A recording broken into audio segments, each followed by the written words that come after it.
மனதை எப்படி வைத்திருப்பது? எப்படி வச்சிட்டு இருக்கிறது இந்த மனசை?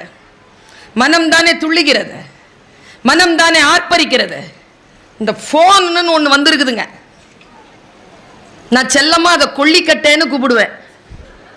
நமக்கு நாமே வச்சுக்கிற தீ, மற்ற வைக்கவே வேணாம். முதல்லலாம் ஃபோன் வந்தா எல்லாரும் கும்பலா வீட்டுக்குள்ள ஓடி போவோம், ஏன்னா லேண்ட்லைனு. இப்போ ஃபோன் வந்தா ஆமா தெரிச்சு வெளியில ஓடுறான். டவர் இல்லை, திருட்டுத்தனம் சார், வெளில ஓடுறான். நான் இதை பல நேரங்களில் சொல்லியிருக்கிறேன். இங்கே இளைஞர்கள் நிறைய பேர் வந்திருக்கிறீங்க. எப்பா நான் ஒன்று சொல்கிறேன், உங்கள் மேலே மட்டும் குற்றம் இல்லை. 10லேருந்து 20, 20லேருந்து 25 மட்டும் இப்படி இல்லை, 30 அப்படி தான் இருக்குது, 35 அப்படி தான் இருக்குது, 40 அப்படி தான் இருக்குது, 45 அப்படி தான் இருக்குது, 50 அப்படி தான் இருக்குது, 55 அப்படி தான் இருக்குது, 60 அப்படி தான் இருக்குது, 65 அப்படி தான் இருக்குது. ஒன்று கீழே விழுந்து கிடக்குது, ஆக்சிடென்ட். நான் நேராக போய் அந்த பிள்ளையை எடுத்து ULV மாதிரி கிடக்குது ரோட்ல. அதோடைய பேக் இருக்குது, காலேஜ் படிக்கிற பொண்ணு இப்படியே கிடக்குறா, மூச்சு வாங்குது. ஃபோனை கொடுன, ஃபோன் கொடு ஹூங்குது. உனக்கு என்ன ஃபோன் கொடுத்தா என்ன? அவளை மீறி அந்த பேக்கை திறந்து ஃபோனை எடுத்தோம் பாருங்க, வலியை விட அதிர்ச்சிங்க கண்ணில். அப்பாவை கூப்பிடணும், அம்மாவை கூப்பிடணும், தர பாஸ்வேர்டு போட்டு வச்சிருக்கிறாங்களே. எப்பா இந்த சூனியக்காரங்க இந்த ஒரு சக்கரம் போட்டு வச்சிருப்பாங்க தெரியுமா கண்மணினா?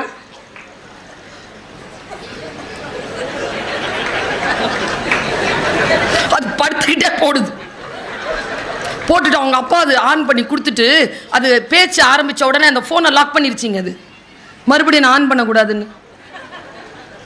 இவ்வளோ கள்ளத்தனங்க. சில பேர் ஃபோனை காணாமல் போச்சுன்னா பர்ஸு காணாமல் போடுறதை விட அதிகமாக தேடுறாங்க. குழந்தை காணோம் என்று காவல் நிலையத்தில் புகார் கொடுக்க வந்த பெண்ணின் இடது கையில் பத்திரமாக இருந்தது கைபேசி. அதை விட முக்கியமா இருக்குது அது. இன்னைக்கு பல குடும்பங்கள் இல்லாம போனதுக்கு காரணமே அதுதான். நான் இப்படி சொல்றேன் பாருங்க, இனிமேல் நீங்க ஜாதகம்லாம் கொடுக்காதீங்க. கல்யாணம் பொண்ணுக்கும் கல்யாணம் பையனுக்கும் நடுவில் ஜாதகம்லாம் பரிமாறிக்காதீங்க. இவன் போனை அவகிட்ட ஒரு 3 நாள் கொடுங்க, அவன் போனை இந்த பொண்ணுகிட்ட ஒரு 3 நாள் கொடுங்க, விளங்கிரும், கல்யாணம் நடந்துரும். நம் வாழ்க்கையில் நமக்கு அவசியமில்லாத பல விஷயங்களை இதோ அந்த செல்போன் மூலமாக நமக்கு வந்து சேர்ந்து கொண்டிருக்கக்கூடிய அந்த சாத்தான்களை எதிர்க்க வேண்டும் என்றால் நல்ல நூல்களின் பக்கம் நம்முடைய கவனம் திரும்ப வேண்டும். ஒரு அம்மா என்கிட்ட வந்து ஒரு 2 வருஷத்துக்கு முன்னால, இந்த கொரோனாவுக்கு முன்னால வந்து காலேஜில் நின்று நான் கிளாஸ் எடுக்கிற வரைக்கும் நின்றுச்சு சார். வெளியில வந்த உடனே என்னை எப்படி பார்த்துச்சு, மேலும் கீழும் அப்படின்ட்டு போயிடுச்சு. நான் திரும்பி ஓடுனேங்க பயத்தில். என்ன அளவு எடுத்துட்டு போகுது இது, இப்படி நீள அகலத்தை பார்த்துட்டு போயிடுச்சு. நான் திரும்பி ஓடுனேன். அந்த அம்மா சொன்னாங்க, நான் ஒரு தையல் வேலை செய்யக்கூடியவள், நீங்க டிவியில பார்க்கும்போது எனக்கு உங்களுடைய அளவு தெரியலை, நேரில் வந்து பார்த்து அளவு எடுத்துகிட்டு போகிறதுக்காக வந்தேன், நான் கண்ணிலேயே அளவு எடுத்துட்டேன், நான் ட்ரெஸ்ஸோடு வந்து உங்களை பார்க்குறேன்னு போச்சு. நான் விடலை. நீங்கள் எதுக்கு எனக்கு ட்ரெஸ் வாங்கி தைச்சி கொடுக்கணும் ஏன் அப்படின்னு கேட்டேன். இல்லை பாப்பா, நீ ஏதோ ஒன்று சொன்ன, 70 வயசு இருக்கும் அதுக்கு, அதனால் என்ன அது அப்படி சொல்லலாம். சில பேர் கோவம் வந்துடுதுங்க, அவங்களுக்கு எங்கே எரியுதுன்னே தெரில, கோவம் வந்துடுது. பாப்பா நீ எதுக்கு பாப்பா, உனக்கு என்ன வந்துட்டு அவங்ககிட்ட கேட்டேன், என்ன எதுக்காக வந்தீங்க அளவெடுக்கிறதுக்கு? 2 வருஷத்துக்கு முன்னால நீ பேசினது கேட்டேன்.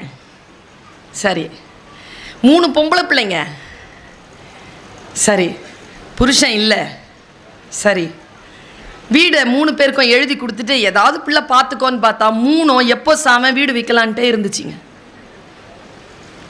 அப்போதான் உன் பேச்சை கேட்டேன். இப்போ வீடு என் கையில் இருக்குது, ஃபர்ஸ்ட் ஃப்ளோரில் வந்து டெய்லரிங் கோர்ஸ் போட்டிருக்கிறேன், நானும் வந்து ஒரு பிஸ்னஸ் நடத்திட்டு இருக்கிறேன், நல்லா இருக்கிறேன், இதை சொல்லிட்டு போகிறதுக்காக தான் வந்தேன். உனக்கு ஏதாவது நன்றி சொல்லணும்ல, அதனால் நான் உனக்கு வருவேன். சரி, அப்படி என்ன பேசினேன்னு உங்களுக்கு பிடிச்சிருச்சின்னு கேட்டேன்.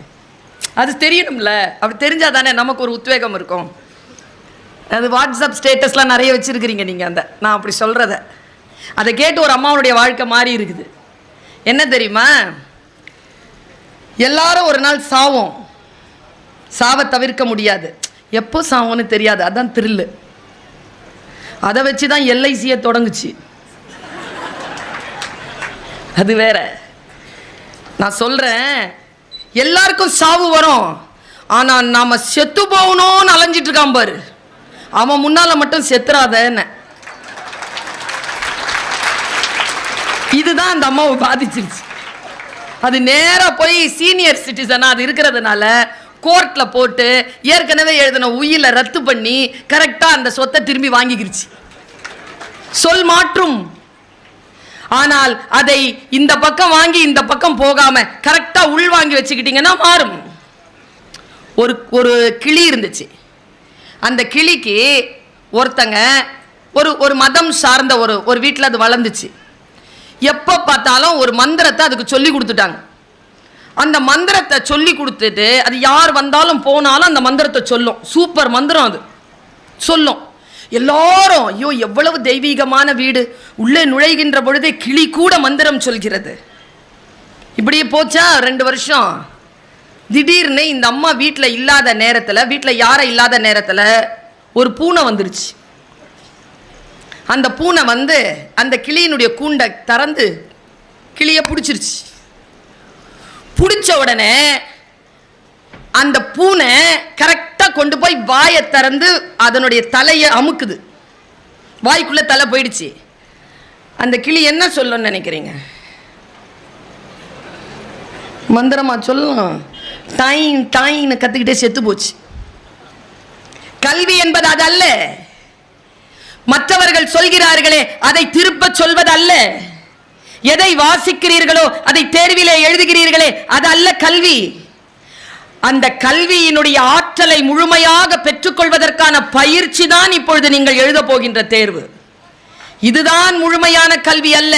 இருக்குடி உங்களுக்கு அடுத்தது 10வது பாஸ் பண்ணா உருப்பற்றலாம்னு சொல்லி தான் படிக்க வைப்பாங்க குழந்தைகளை. 10வது பாஸ் பண்ண உடனே சொல்வாங்க +2ன்னு ஒன்று இருக்குது, அதை மட்டும் கிளியர் பண்ணிட்டேன்னா வாழ்க்கையில் கொடி கட்டி பறக்கலாம் அப்படின்னு நம்பி பாஸ் பண்ணுறாங்க நிறைய பேர். அப்புறம்தான் இருக்குது நீ என்னவாக போறேன்னு கேட்பாங்க. அப்புறமா ஏதாவது ஒன்று படித்து கிடிச்சு ஏதாவது ஒன்று ஆனதுக்கு படித்ததுக்கு அப்புறமா அந்த குழந்தைய கூப்பிட்டு கேளுங்களேன் என்னவாக போகிறேன்னு. 5ஆம் கிளாஸில் சொல்லிச்சிங்க டாக்டர் ஆக போகிறேன்னு. 10ஆம் கிளாஸில் சொல்லுது நான் டாக்டர் ஆக மாட்டேன்னு நினைக்கிறேன். +2ல ஏதாவது ஒரு ப்ரொஃபஷனல் கோர்ஸுங்குது. அதுக்கப்புறமா ஒரு 6 மாதம் கழிச்சு ஆர்ட்ஸ் அண்ட் சயின்ஸுங்குது. ஆர்ட்ஸ் அண்ட் சயின்ஸில் படித்து முடிச்சுட்டு commerce, political science, historical studies, botanical science, zoology, advance zoology, psychology, corporate economics எல்லாம் படிக்குதுங்க. படித்து கூப்பிட்டு என்னவாக போகிறேன்னா என்னவாக போகிறேன்னு தெரிலங்குது. இது டைம் தோத்தாதான். வாழ்க்கையில் என்னவாக வேண்டும் என்று முடிவு செய்துவிட்டு வந்துவிட்டால் அதிலிருந்து திரும்பி பார்க்காமல் அதில் ஆழங்கால் படுங்கள். ஆழமாக போங்க. அந்த விஷயம் என்ன என்று பாருங்கள். அதற்கு பெயர்தான் நதி போல ஓடிக்கொண்டிருப்பது. யார் எது சொன்னாலும் நின்று கொண்டிருக்காமல் ஓடிக்கொண்டே இருப்பது. எத்தனை பேர் செய்கிறோம் இதை? நீ வீட்டுக்கு தலைவியா இருக்கிற, காலேஜுக்கு போற, இந்த மாதிரி ஊரா போய் பேசுற, எல்லாருக்கும் இருக்கிற 24 மணி நேரம் தானே உனக்கும். எப்படி அட்ஜஸ்ட் பண்றேன்னு கேட்டார். நான் அரசாங்கத்தில் உதவி பெறுகின்ற ஒரு கல்லூரியில் UGC சேலரி வாங்குற ஒரு ஃபுல் டைம் ப்ரொஃபஸர். காலையில் 8 மணிலேருந்து 2 மணி வரைக்கும் நான் கல்லூரிக்கு போயாகணும். அதுக்கப்புறமா என் வீட்டை கவனித்தாக வேண்டும். அதுக்கப்புறமா தான் நீங்கள் யூடியூப்ல பார்க்குறீங்களா, ஸ்க்ரோல் பண்ணீங்கன்னா Switzerland, Africa, America, Canada, Hong Kong, Bangkok இதுக்கெல்லாம் போய் பேசணும். எப்படி என்றால் சாதனையாளர்களுக்கு மட்டுமல்ல, நம் அனைவருக்குமே 60 நிமிடங்கள் தான் 1 மணி நேரம். அவர்களுக்கு கூடுதலாக இயற்கை கொடுப்பதில்லை.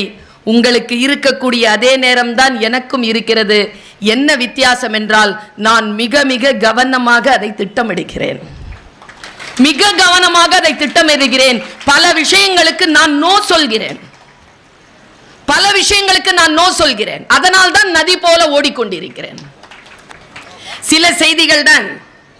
இந்த உலகம் காலையும் பகலும் என்று சுழல்கிறது.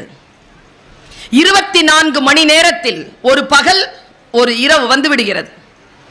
இந்த சூரியனை பூமி சுற்றி வருகின்ற பொழுது ஓராண்டாகிறது. நம் வயதிலும் ஒரு ஆண்டு கூடுகிறது. எப்பொழுதும் காலத்தை எவன் ஒருவன் கணக்கில் வைத்துக் கொள்வானோ அவன் வாழ்க்கையில் ஜெயிக்கிறான். இந்த உலகத்தில் மிக மிக முக்கியமானது காலத்தை கவனித்துக் கொள்ளுவதுதான். காலம் கடந்து போனால் மீண்டும் வராது என் தோழமைகளே. இதை மட்டும் உறுதியாக நினைத்துக் கொள்ளுங்கள். 7ஆம் நாள் ஏப்ரல் மாதம் 2022 இன்று 5 மணிக்கு வந்து உட்கார்ந்தீர்கள். இப்பொழுது மணி 8. மீண்டும் அதே நேரத்திற்கு 5 மணிக்கு வந்து விடுங்கள், பார்ப்போம். நம்மை கடந்து போய்விட்டது. நாம் மறுபடியும் அங்கே வந்து உட்கார்ந்து விட முடியாது. இதுதான் காலத்திற்கான அற்புதமான வெளிப்பாடு. இந்த இயற்கையிலேயே காலம் கடப்பது போன்ற ஒரு நிகழ்வு இயற்கையில் வேறு எந்த விஷயத்திற்கும் நிகழ்வதில்லை என்பதனை மட்டும் நீங்கள் புரிந்து கொள்ளுங்கள். இதை யார் ஒருவர் கணக்கில் எடுத்துக் கொள்கிறார்களோ அவர்கள் வாழ்க்கையில் வெற்றி பெறுகிறார்கள். எப்படி இந்த உலகத்தை நாம் பார்ப்பது, எப்படி நம் வாழ்க்கையை புரிந்து கொள்வது? நான் எப்பொழுதும் சொல்வது உண்டு, நிறைய பேருக்கு வாழ்க்கைனா என்னன்னு தெரியாது தம்பி. பெரியவங்களுக்கெல்லாம் தெரியுதுன்னு நினைக்கிறீங்களா? வயசாயிடுச்சு நான் தெரிஞ்சிருதுன்னு நினைக்கிறீங்களா? 60 வயசுல இந்த ஒரு ஆள் ஏதோ ஒன்று செஞ்சார். நான் கேட்டேன், ஏன்பா 60 வயசு ஆயிடுச்சு இப்படி நடந்துக்கிறேன்? அந்த ஆளை அடிச்சாம் பாருங்க ஒரு பதில். இந்த வயதில் எப்படி நடந்து கொள்வது என்று எனக்கு தெரியவில்லை. ஏனென்றால் இந்த வயதில் இதற்கு முன் நான் இருந்ததில்லை. புதுசு தானே, எல்லா வயசும் புதுசு தானே. இந்த புரிதல் வந்தால் போதுமானது. வாழ்க்கை முழுக்க வாசிக்கிறோம் தோழமைகளை, வாழ்க்கை முழுக்க நமக்கு கற்றுக் கொடுத்து கொண்டே இருக்கிறார்கள். ஏதோ ஒன்றை பயிற்சி செய்து கொண்டே நாம் இருக்கிறோம். ஆனால் அந்த பயிற்சியினால் நமக்கு நம் வாழ்வின் எல்லை வரைக்குமான ஒரு கற்றல் நிகழ்கிறதா என்றால் நீங்கள் அதை பயிற்றுக் கொள்வதில், நீங்கள் அந்த பயிற்சி பெறுவதில் வெற்றி பெறுகிறீர்கள். பூபாலன் சார் சொன்னார்,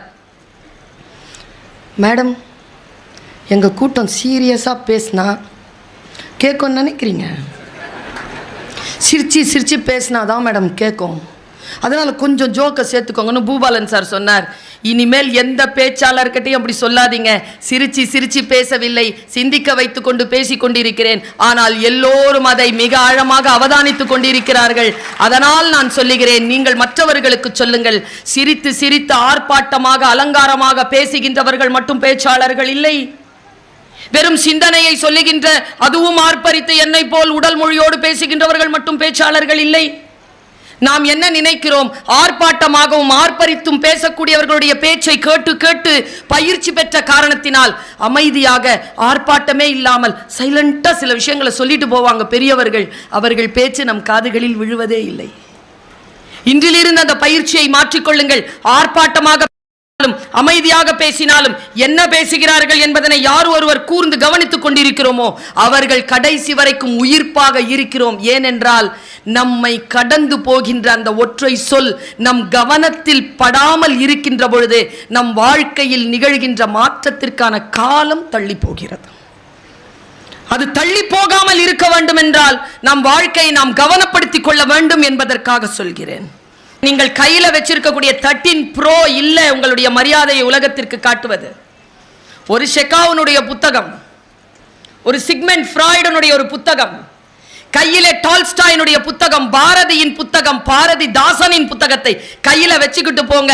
அதில் கிடைக்கக்கூடியதுதான் உண்மையான மரியாதையை தவிர உங்களுடைய போன் மூலமாக மரியாதை உங்களுக்கு வராது. நீங்கள் வாழ்க்கையில் நிச்சயமாக ஜெயிக்க வேண்டும் என்றால் சில பழக்கங்களுக்கு நீங்கள் நோ சொல்லுங்கள். விசுவாசமாக இருங்கள், கொஞ்சம் வைராக்கியமாக இருங்கள். இன்னைக்கு இல்ல வைராக்கியம் இல்லை. ஏதோ ஒரு சில விஷயங்களுக்காக நம்முடைய வாழ்க்கையை நாம் தவற விடுகின்ற காரணத்தினால் நம்முடைய இதயத்தில் இருந்தும் புத்தியில் இருந்தும் வைராக்கியம் போயிருக்கிறது. வைராக்கியத்துடன் இருக்கிறோமா? இந்த வாழ்க்கை ஒரு முறைதான். நீங்கள் இன்றைக்கு டைரிகளில் எழுதி வைத்துக் கொள்ளுங்கள்.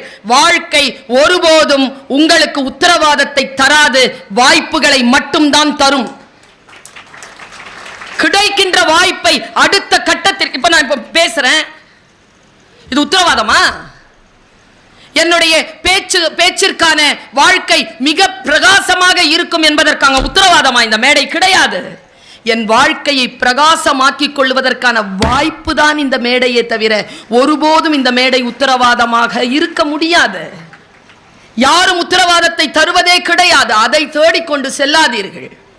நான் காலேஜ்ல ப்ரொஃபஸரா இருக்கிறேன். நான் தான் அட்மிஷன் பிஆர்ஓ. எங்க காலேஜ்க்கு பக்கத்தில் ஒரு ஸ்கூல், ஃபர்ஸ்ட் ஸ்டாண்டர்டுக்கு அட்மிஷன் போட வர்றாரு ஒரு அப்பா. நான் சொன்னேன், ஸ்கூல் அங்கே இருக்குதுங்கன்னு. இல்லை சரி நான் போகிறேன், இருந்தாலும் ஒன்று விசாரிக்கலான்னு. நல்ல ஸ்கூலா? எங்கள் ஸ்கூலு என்கிட்டயே கேட்குறேன். நல்ல ஸ்கூலுங்க. எத்தனாவது சேர்க்க போகிறோம்? First standard. நீட் தேர்வுக்கு ட்ரைனிங் இருக்குதா? எதுக்கு? ஃபஸ்ட் ஸ்டாண்டர்டுக்கு நீட் தேர்வுக்கு ட்ரைனிங் கொடுப்பாங்களா அந்த ஸ்கூலில்? நான் அப்படியே சொன்னேங்க, சீரியஸாகவே சொன்னேன். ஃபஸ்ட் ஸ்டாண்டர்ட் படிக்கும்போதே நீட் தேர்வுக்கு ட்ரைனிங் கொடுத்தா அவங்க பாப்பா லூஸ் ஆகிடும், பரவாயில்லையா? எங்கே போய் கொண்டு இருக்கிறோம்? எல்லோரும் மரம் ஏற முடியுமா? மீன் மரம் ஏற முடியுமா? கரடி, பாம்பு, சிலர் பருந்து, எல்லாத்தையும் மரம் ஏற சொல்றீங்க. எல்லோரும் டாக்டர் ஆயிரணும், எல்லோரும் இன்ஜினியர் ஆயிரணும், எல்லாரும் வக்கீல் ஆயிரணும். அப்புறம் லியோனி ஆகிறது எப்படி? ஒன்றும் இல்லைங்க. நான் பக்கத்தில் அங்கே உட்காந்தேன். இப்போவும் அதே காலேஜில் வேலை செஞ்சுட்டு இருக்கிறீங்கன்னா அண்ணன் வந்துச்சு கோவம். நான் ஒவ்வொரு மாதத்துக்கும் காலேஜை மாற்றிட்டு இருப்பாங்க. நான் கேட்டேன், ஏன் நான் கிண்டல் பண்ணுறேன்னு. எப்பா நான் 10வது படித்தவன் சாமி, நான் இப்படி தான் சாமி கேட்பேன். நான் எப்பா 10வது படித்தவரா இப்படி எழுதுற? ஏன் தெரியுமா? படித்ததை ஒழுங்காக படித்தா என்ன வேணாலும் ஆகலாம், எப்படி வேணாலும் ஆகலாம். என்ன படிக்கிறோங்கிறது இருக்குது, எப்படி படிக்கிறோங்கிறது இருக்குது. 10வது படித்த ஆளினுடைய படைப்பு பல்கலைக்கழகங்களில் பாடமாக இருக்கிறது என்றால் எப்படி உலகத்தை பார்க்கிறார் என்பதற்கு புத்தக கண்காட்சி உங்களுக்கு கொண்டு வந்து நிறுத்தி இருக்கக்கூடிய சாட்சி கண்மணி. அவர் பேசுறது கேட்கறதுக்கெல்லாம் வரலிங்க.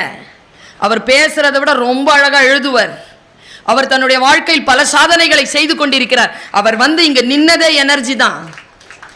நம்ம எல்லாருக்குமே அவரை கொண்டு வந்து காட்டினார்கள். இந்த பப்பாசி குடும்பத்தினரும் இந்த புத்தக கண்காட்சியை அமைத்தவர்களும் இப்படித்தான் இருக்க வேண்டும் என்பதனை காட்டுகிறார்கள்.